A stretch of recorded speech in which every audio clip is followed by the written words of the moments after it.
Bismillahirrahmanirrahim. Your Excellency, Ms. Valentina, honorable members of the Russian delegation, honorable senators, ministers, it is a great honor and privilege to welcome Ms. Valentina, Speaker of the Federation, Council of Federal Assembly of the Russian Federation, to the Senate of the Islamic Republic of Pakistan. Today's event represents another important step in strengthening the growing ties between Pakistan and Russia. Two nations connected by a shared commitment to regional stability, peace, and prosperity. Speaker Valentina brings an unparalleled wealth of experience in governance, diplomacy, international cooperation. Ms. Valentina's distinguished career spanning over 5 decades has left an indelible marks on diplomacy, politics, and governance. From her early years in Soviet youth leadership to becoming one of Russia's most influential figures, her journey is a testament to hard work, perseverance, and visionary leadership. A pivotal moment was her tenure as a governor of St. Petersburg, where she revitalized the city, focusing on economic growth, cultural perseveration, and global engagement, turning it into a hub of diplomacy and investment. Her diplomatic expertise extends well beyond Russia. Federation, as ambassador of Malta and permanent representative of the United Nations, Ms. Matvinenko significantly advanced Russia's interest on global stage, earning respect for her ability to navigate complex diplomatic landscapes and foster cooperation. Excellency, current role as Speaker of Federation Council marks a pinnacle of achievement, making her one of the most influential women in Russian politics. Under her leadership, the Federation Council has been instrumental in advancing Russia's legislative agenda and deepening international cooperation. Excellency, your contributions to the empowerment of women, your advocacy for social development, and your commitment to multilateralism resonate deeply with Pakistan values.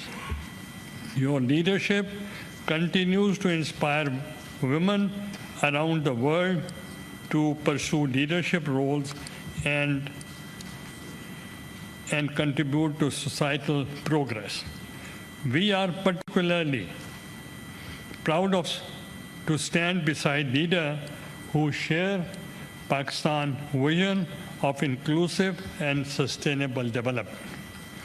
In this spirit, today's gathering is not just a celebration of our growing ties, but an opportunity to deepen our understanding and explore new avenues for collaboration.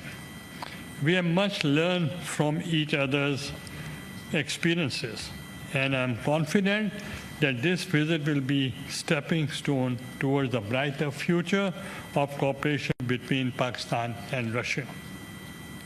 Ladies and gentlemen, it is with great pleasure and honor that we receive Ms. Valentina and her high-level delegation at the Senate of Pakistan.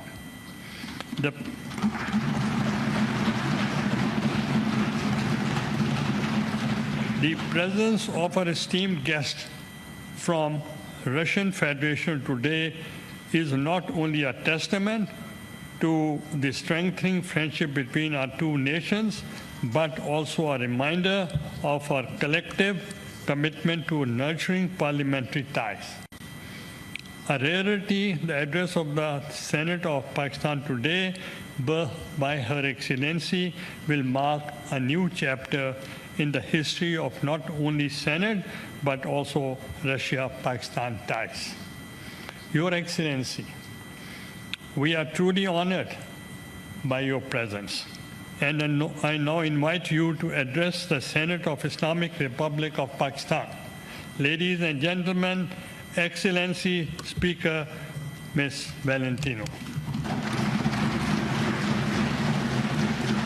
The visit to Islamabad by the parliamentary delegation of the Federation Council of the Senate of the Russian Parliament, this is a new step to strengthen the Russia-Pakistan political and parliamentarian dialogue, which is successfully developing at the top and high levels within the Shanghai Cooperation Organization, other regional and international organizations.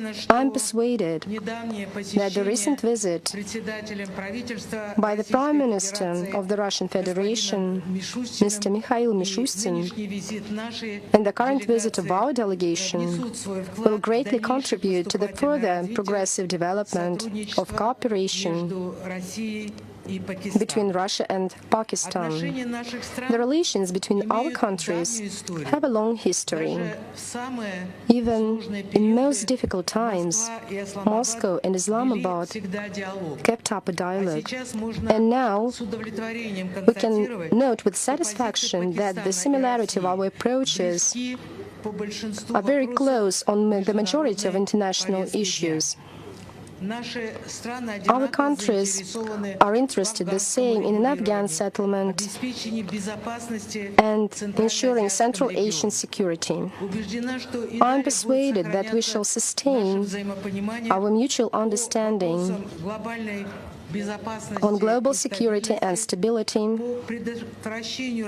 prevention of the placement of weapons in outer space, prohibition of biological, chemical, and toxin weapons, inadmissibility of imposing illegal sanction mechanisms, and all forms of political of humanitarian cooperation, including in sports. Russia and Pakistan have consistently promoted a strengthened UN central coordinating role in international relations. In this regard, we welcome and truly support the election of Pakistan to the UN Security Council as a non-permanent member for 2025-2026. It is for the 8th time already that your country plays here, which proves the increasing authority of your country on the global arena. I'm persuaded that Pakistan will make a significant contribution to a more efficient Security Council and to the achievement of high goals of global security and peace. We expect that Pakistan's balanced position, your rich experience, and the profound wisdom of your people and its leaders will bring a new perspective when addressing many global problems. This is also evidenced by Pakistan's active participation in the UN peacekeeping missions in many regions of the world. We take full note of Pakistan's interest in deepening cooperation with BRICS, which includes sovereign states representing different continents, models of development, religions, distinctive civilizations and cultures. It has already become a new center of multipolarity where all participants favor equality, good neighborliness, and mutual respect. The transition from the unipolar to a multipolar world, this is an objective, historic process which no one can stop, including those who are trying to preserve the dominance and to preserve their hegemony. I know that the Senate of Pakistan fully shares these values and seeks their assertion on the international arena. In this regard, we also stand for more intensive interaction between legislators at multilateral fora, including the Interparliamentary Union and the Asian Parliamentary Assembly and other formats. We see a great potential in enhanced cooperation in the formats of parliamentary friendship groups, as well as through specialized committees of the upper houses of our parliaments. Today, with our colleague, with the chairman of the Senate of the National Assembly of Pakistan, signed memorandum on mutual understanding, which laid a legal framework for our parliamentarian interaction and will make our cooperation more systemic. There is another important area in our work, and we are counting very much on the two parliaments' joint work. I mean improving the legal framework for our cooperation. So in this regard, the important work of MPs is difficult to overestimate. Much remains to be done here, including for the progressive development of trade and economic ties, their diversification. They are based on a solid and time-tested foundation. The Soviet Union, as you know, helped Pakistan to develop its oil and gas industry, build major energy facilities, and supplied agricultural machinery. In the 1970s and 1980s, the USSR assisted in building the Karachi metallurgical plant. At that time, it became some sort of a symbol of our friendship.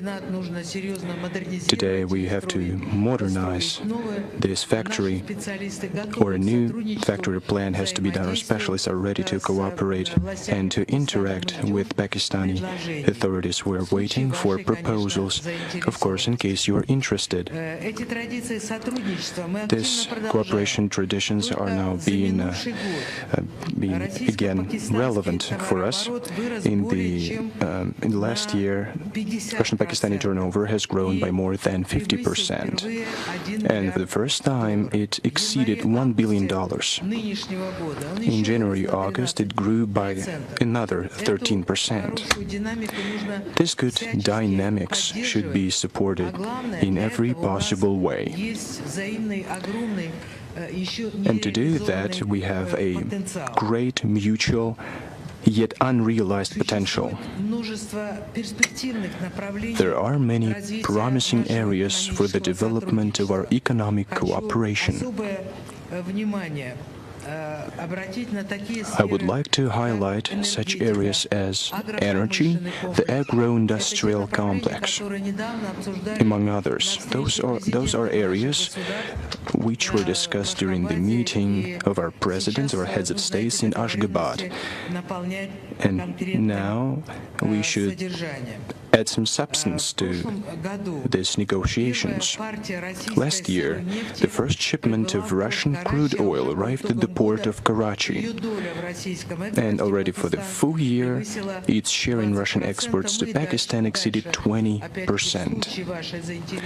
And let me say it again, in case you are interested, we are ready to scale up the supplies of carbohydrates, hydrocarbons. We have increased grain supplies to the Pakistani market. In this regard, I would like to note that despite unfavorable weather conditions, Russian farmers have harvested already over 132 tons of grain. This guarantees Russia's reliability as one of the world's key agricultural exporters. To increase the harvests in Pakistan, we are ready to scale up supplies of mineral fertilizers, modern agricultural machines, and share our modern technology. The topic of the development of international transportation corridors is also relevant for our development. First and foremost, the North-South transportation corridor. Pakistan has a very favorable geographical location and has a considerable logistics and transit potential. As far as the North-South transportation corridor goes, it contributes to strengthening of relations of countries of the global South, of other countries with a global majority. We're ready to develop it further, and we expect also interest from your part. Maintaining a constructive political dialogue, our countries are consistently pursuing a course for stepped-up cooperation in all areas, including the humanitarian one. When I met with the Speaker of Senate, Mr. Gilani, and with Mr. Sadiq, the Speaker of the National Assembly, and the esteemed President of Pakistan, we talked at length about developing our cooperation in education, culture, and other areas of humanitarian cooperation. To my mind, I think that these areas are lagging behind in comparison with our economic and business ties. At the same time, we can say that our bilateral cooperation in culture and sports is being developed, is being revived. One of the greatest poets, one of our greatest friends, wrote in Urdu, Faiz Ahmad Faiz. He translated Rasul Gamzatov's poetry, wrote about Russian great poet Alexander Pushkin, as well as about the heroic defenders of my native hero city of Leningrad. Russia and Pakistan can learn a lot from each other. They can enrich each other's cultures and open new horizons for our friendship. That's what Faiz Ahmad Faiz wrote about. We are developing our cooperation in science and education. We can notice progress in the bilateral agenda in the field of higher education, the recognition of diplomas and academic degrees. Friendly ties are being established between young people.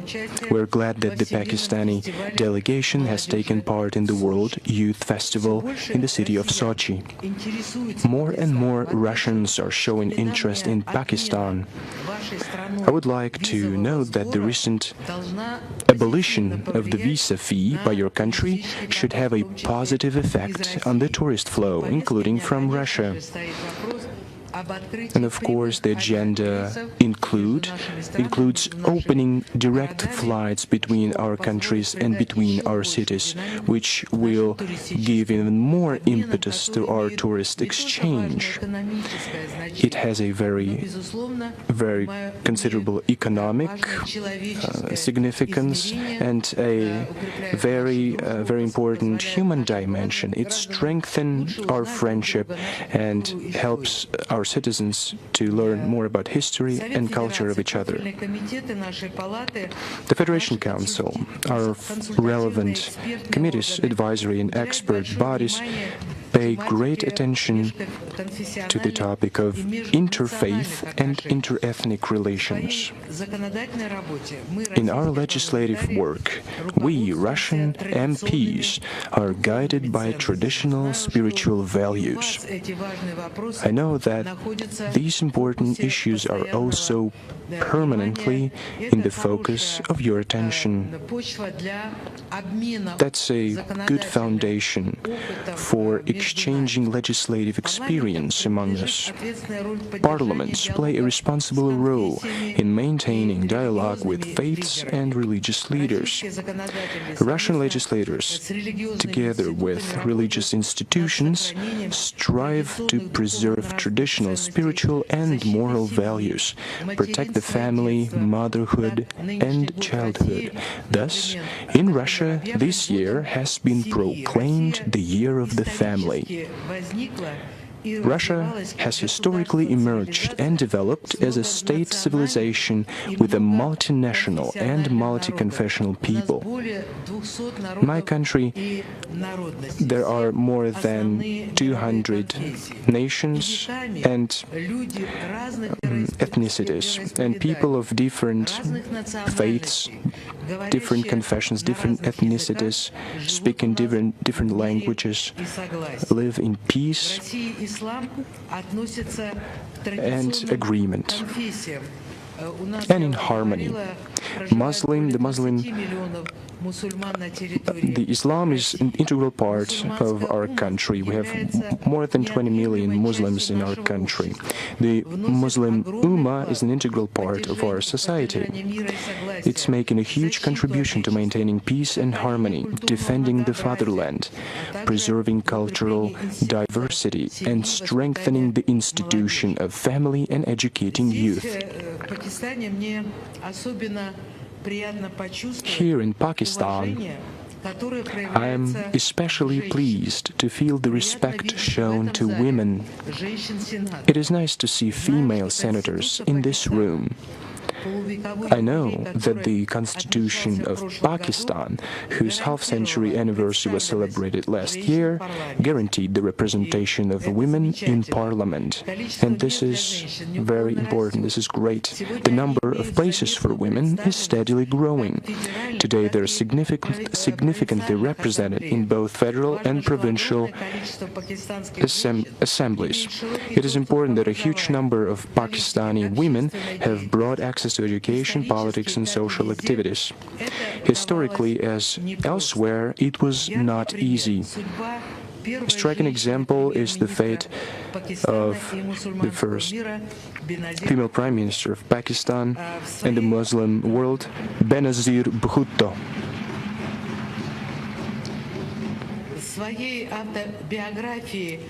She wrote in her autobiography, Daughter of the East, published also in Russian, she wrote that politics was a difficult area of effort for a woman in any society. We always have to prove that we are not weaker than men, we have to work harder and longer and make a lot of sacrifices. I think it was true for women in different countries, but now we see the situation improve, and I'm very glad to see the same thing happening in Pakistan. We had a lot in common. Dear colleagues, Russia and Pakistan are federal states. Parliaments in both Russia and Pakistan are bicameral. I know that your chamber, the Senate, is also called the Federation Chamber. Once again, bearing in mind the federal structure of your state, I know our Federation Council is also called the Chamber of Regions. We pay significant attention to the development between our regions and foreign partners. We see a growing interest to expand cooperation with Pakistani regions. Very promising for us are very tight interregional connections.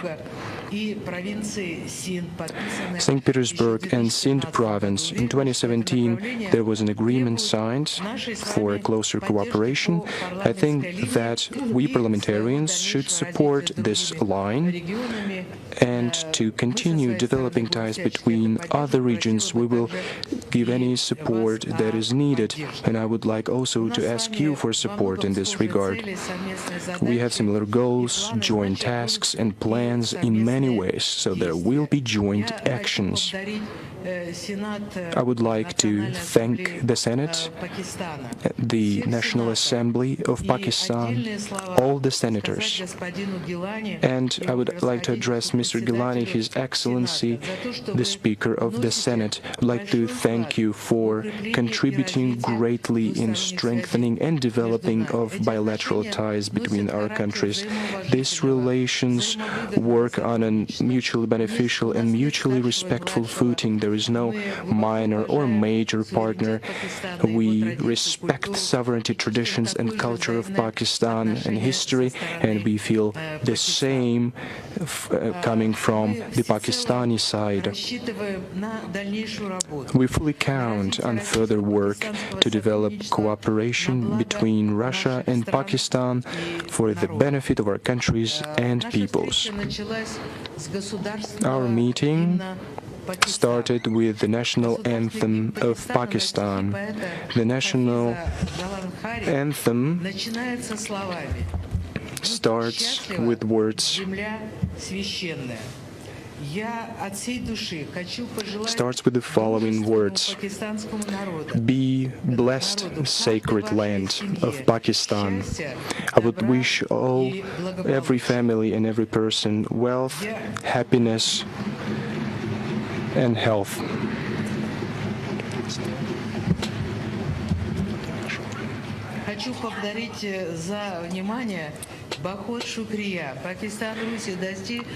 Бохот Шукрия, Пакистан, Руси, Дости, Зиндабад.